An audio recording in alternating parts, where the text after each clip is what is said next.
చందమామ కథ వేదవాక్కు. అనగనగా ఒక రాజు. తక్కిన రాజులందరిలాగా కాక ఆయన పరిపాలనలో ఒక విశేషం ఉన్నది.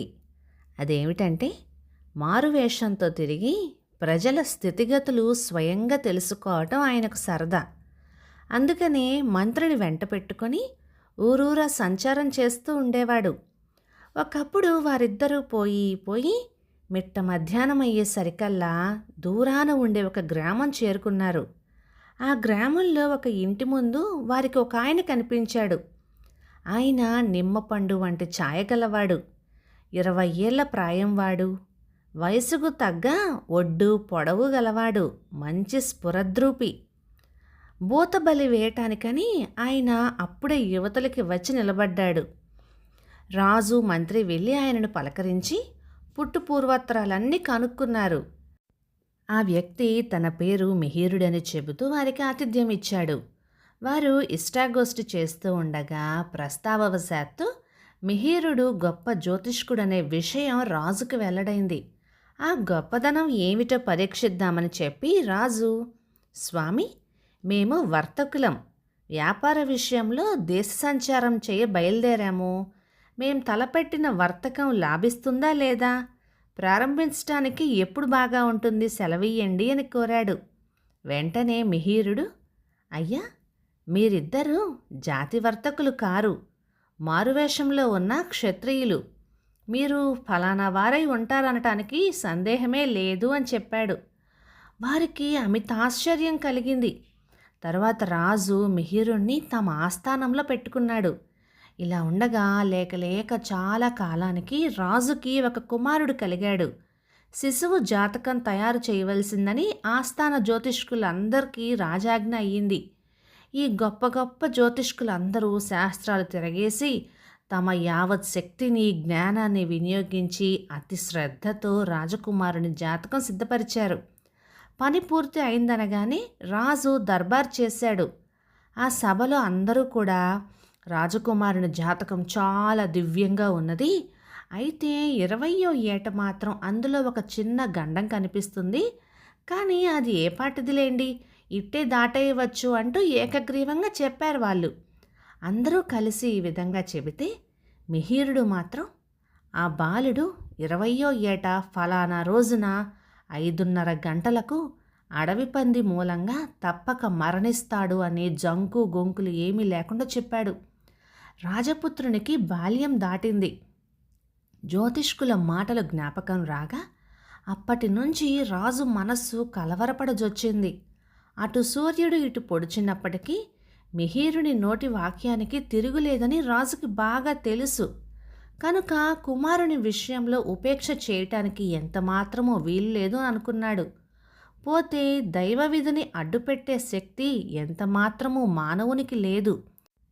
అయినా ప్రయత్నం చేసి కుమారునకు అడవి పంది మూలంగా వచ్చే గండం తప్పింప చూద్దామని రాజుకి బుద్ధి పుట్టింది. ఈ ఉద్దేశంతో నగరానికి దూరాన 7వ అంతస్తుల మేడ కట్టించి చుట్టూ ఎత్తైన గోడలు ఆవరణగా పెట్టించి చీమలు చొరటానికైనా వీలు కానంత బందోబస్తు చేయించాడు రాజు. సమస్త సదుపాయాలు ఆ మేడలోనే జరగటానికి ఏర్పాట్లు చేసి సహపాఠులతో సహా తన కుమారుణ్ణి దానిలో ప్రవేశపెట్టించాడు. బాలురు ఎవ్వళ్ళు మేడ విడిచి చుట్టుపక్కల వనాలలోకి విహారం వెళ్లకుండా కట్టడి చేశాడు. ఇన్నీ చేసి తను అప్పుడప్పుడు వచ్చిపోతూ చూస్తూ ఉండేవాడు. ఇలా ఉండగా గండకాలం సమీపించింది. జ్యోతిష్కులు పెట్టిన గడువు ఇక 1-2 రోజులే ఉన్నాయి. అప్పుడు రాజు సైనికులతో ఇదివరకు కంటే కూడా చాలా జాగ్రత్తగా ఉండండి అని హెచ్చరిక చేశాడు. గండదినం నాడు సూర్యోదయం మొదలు ప్రతి క్షణము కుమారుని ఆరోగ్యం తనకు తెలుపటానికని రాజు వేగరులను ఏర్పాటు చేశాడు.